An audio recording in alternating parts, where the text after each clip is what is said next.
There is a unique kind of arrogance that takes over when you've been cheating successfully for a long time. You stop seeing your husband as a person and start seeing him as a prop in your own movie. You think you are the director, the star, the mastermind. You believe that as long as you play the part of the loving wife at home, you are invincible. My husband, Arthur, was a corporate acquisitions lawyer. His entire life revolved around contracts, leverage, and reading the fine print. He was calm, methodical, and aggressively polite. My affair partner, Julian, was a commercial real estate broker. We had been sneaking around for 9 months. We met at afternoon hotel bars, took long lunches, and texted constantly. Julian was married too. We both loved the thrill of the secret. We thought we were the smartest people in every room. On a Tuesday morning, Arthur casually mentioned he was hosting a dinner party at our house that Friday. He said he was closing a massive deal with a new firm and the lead broker was coming over with his wife to celebrate. Arthur asked me to go all out. He wanted me to hire a private chef, buy the best wine, and wear the sapphire dress he bought me for our anniversary. I was thrilled. I loved playing the perfect high society wife. It fed my ego. I spent 3 days preparing our home to look like a magazine cover. Friday night arrived. The dining room table was set with crystal and silver. The private chef was preparing filet mignon in the kitchen. I was standing in the foyer in my sapphire dress, holding a glass of champagne, feeling like royalty. At exactly 7 p.m., the doorbell rang. Arthur smiled, smoothed his tie, and opened the door. "Welcome," Arthur said warmly. "We are so thrilled you could make it." I stepped forward to greet our guests with my best hostess smile. But the smile never reached my eyes. It froze instantly on my face, twisting into a mask of pure horror. Standing on my front porch, holding a bottle of wine, was Julian. Next to him was a petite, smiling blonde woman I instantly recognized from the photos on Julian's Facebook page. His wife, Claire. My blood turned to absolute ice. My lungs seized. I couldn't breathe, let alone speak. Julian's face went completely ghostly white. He looked like he had just been electrocuted. He dropped his hand from his wife's waist. The bottle of wine in his grip was shaking so violently I thought he was going to drop it.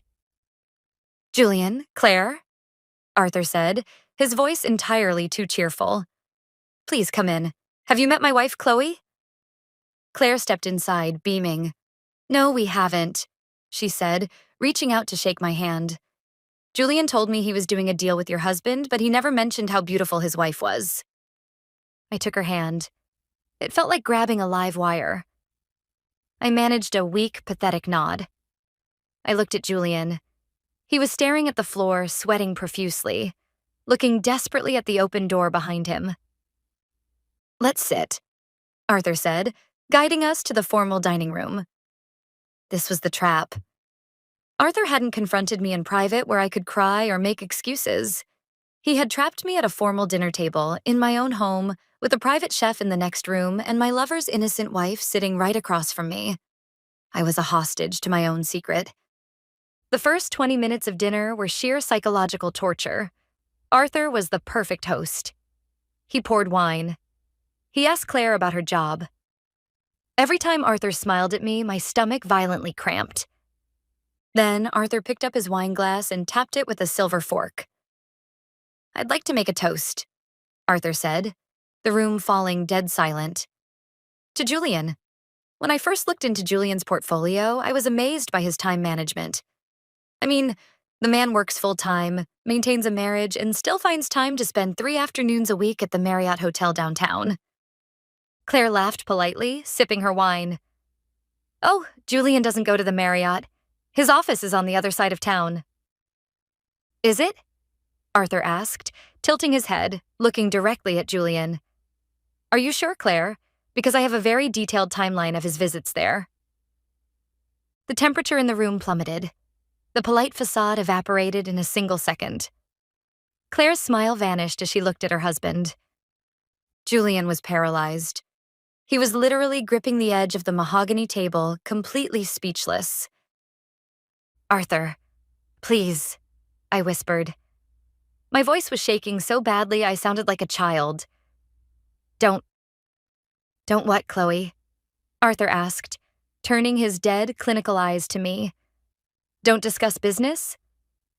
But Julian and I have done so much business together. In fact, Julian... Arthur reached into the breast pocket of his suit coat. He pulled out a thick white envelope and tossed it onto the center of the dinner table. It landed right next to the floral centerpiece. I brought the finalized contracts, Arthur said softly. Claire, looking terrified and confused, reached out and opened the envelope. She pulled out a stack of 8x10 glossy photographs. They were photos taken by a private investigator. Photos of me and Julian, kissing in the Marriott parking garage. Photos of us walking into the elevator holding hands. Claire gasped. It was a guttural, heartbroken sound that I will hear in my nightmares for the rest of my life. She dropped the photos like they were on fire. She covered her mouth, sobbing, looking from the photos to her husband to me. You bastard, she choked out. She stood up so fast her chair tipped backward and crashed onto the hardwood floor. She didn't wait for Julian to explain. She ran out of the dining room, the front door slamming heavily behind her. Julian finally stood up. He didn't look at me. He looked at Arthur. I'm going to ruin you for this. Julian spat, trying to salvage any shred of his masculinity. Arthur just laughed. It was a cold, humorless sound. Julian, I own the firm that just bought your brokerage. I am literally your new boss. As of 5 p.m. today, you are unemployed. And looking at your wife's reaction, you're about to be homeless too. Get out of my house. Julian opened his mouth to speak, but nothing came out. He looked at me one last time. Not with love, but with absolute resentment. He turned and practically ran out the front door. I sat alone at the table with Arthur. The private chef was completely silent in the kitchen. I was crying uncontrollably, my expensive sapphire dress suddenly feeling like a straitjacket. Arthur calmly picked up his fork and cut a piece of his steak. He took a bite, chewed slowly, and dabbed his mouth with a linen napkin. The chef really outdid himself, Arthur said quietly. He looked across the table at me, his eyes entirely devoid of emotion. Your bags are packed in the garage.